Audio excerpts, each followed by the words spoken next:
All right, so I'm sort of working on a update.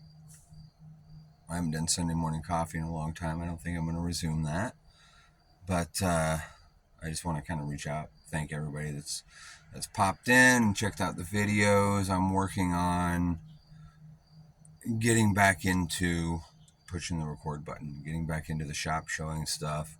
Right now, it's all fairly short format. Just kind of, hey, this is what I did, or this is what I'm doing, or following a couple projects I've got in the shop right now. I haven't been able to justify sliding the means over to tripod and proper camera again. I mean, my camera's the camera I had is MIA and just outdated. So everything's kind of on my shot on my potato of a phone. But here's kind of something, I guess, a teaser, a suggestion, a query.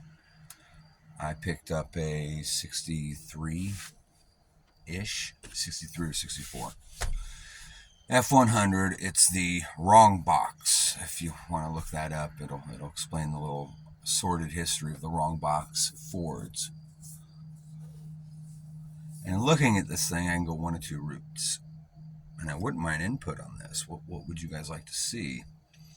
I can go through it, make it mechanically sound, find an engine that bolts up so it's more or less a survivor. Ford is really weird because the Y block has its bell housing, the FE has its bell housing, the Windsor platform has its bell housing. It's not as simple and concise as, say, GM. They like changing things up on the regular.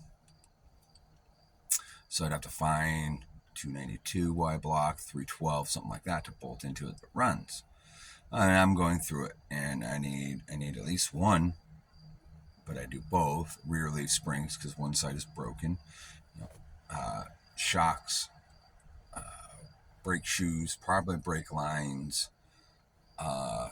It's prior to 65, 66, so it's got the straight axle, so I'm going to have kingpins, probably a master cylinder, new seat, because the seat is throttled, and I can source that. It's not that big of a deal. Windshield, it just the list goes on, and I'm going to sit down and I'm going to do a pros cons list on these two options I've got. One thought was just return it to basically survivor status and get it back highway worthy and ready to roll down the hill and sell it from the shop.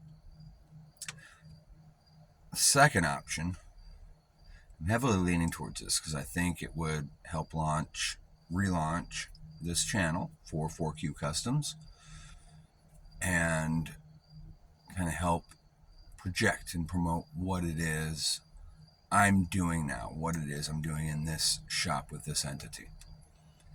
And that would be a body swap, Crown Vic, Grand Marquis, and go through more of a long format and show all those steps along the way, show the work. I'll get a tripod, I'll get a camera. That way I can really show some of the steps, because it would be a matter of getting one that runs and drives and is in adequate mechanical health, and they're more inexpensive than the parts involved to rebuild this truck as it sits. The time involved, however, that's and at this moment, the shop in its infancy, I have the luxury of time over the luxury of money. So I'm kind of looking at those two options. And with those two options, like I said, I would do a long format, and I would get set up proper to do the video shoot, stripping the Crown Vic, getting the chassis up on the bench, because it would have to be stretched at that point to fit the wheelbase, and go through the steps to make it an operable vehicle. I guess they're calling them Rusto mods or patina or whatever. That's not my shtick specifically, but I also understand the valor of leaving the old sheet metal looking like it is. correcting anything that's structural as far as rot and integrity, but keeping the old worn truck look. So I'm kind of pondering that. And with that, if I take that second route and do the body swap with it, because I mean we still got to go through the paperwork, get the title bonded. It's going to be a long process. My aim is to have this truck ready to hit the streets by cruising season next year. We'll see how this works out. On the flip with that, I would then have a straight axle. I'd have a Ford 9-inch rear end. I'd have all the basic steering and suspension and everything that's needed to start a build on like a bucket. I'd do something real simple. In both of these builds, I would show, and they would be extreme budget. Reuse everything we can reuse. Just a budget build. And I could get some 2x4, 11 gauge, cut the rails and build the chassis, set up that front end with the straight axle, set up the rear end with perches and leaves, and take it through the process and just either build or purchase a bucket. If I purchase one, it'd be just a fiberglass bucket, like a Speedway bucket or something. Keep it as simple as possible. I would probably use the Ford steering column, and you kind of see where we're going with this.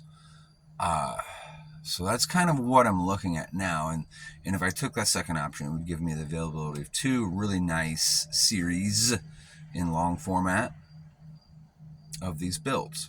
I think it'd be a good time. I think it'd be a lot of fun for everybody. Or I just gather up the parts, rebuild the truck, and sell it so the shop can realize a little bit of capital quickly. Those are my 2 options. I'm really torn. And I don't know if I went with the second route, I'm kind of hedging a bet that frankly I would get enough views, I'd get enough interaction that it would jumpstart the channel, and I would start generating something by way of revenue via YouTube and get back on that horse. So I got more reasons to do this body swap than not, but I'm still a little bit torn. I'm going to do the research more completely before I make that decision. However, you guys got input. If this is something that would be palatable for viewing, then I'll go for it. But till then, the 4Q Customs is an infant. We just moved into a new space. I kind of showed that off a little bit. I didn't show the front section where I've got something of a showroom, assembly area, the clean area. There's also a good friend of mine and business owner, Dan Adams, with Final Touches, and he supplies, paint and body materials, which I buy most of my materials through him. So it's rather convenient for me having a store in the same space. I don't go shopping through his wares. He pulls everything for me. I give him a list and he pulls it. But it's handy to have here. But that's where I'm at. That's what's going on. I look forward to creating more content, more videos, and hitting that record button going forward. I gotta get over this next hump. I've got a business. I got a business plan. I've got goals that are written and palatable and quantifiable, not just a vague hand gesture in the air. So moving forward, we're just going to kind of see what goes on and how this happens. Thank you, folks.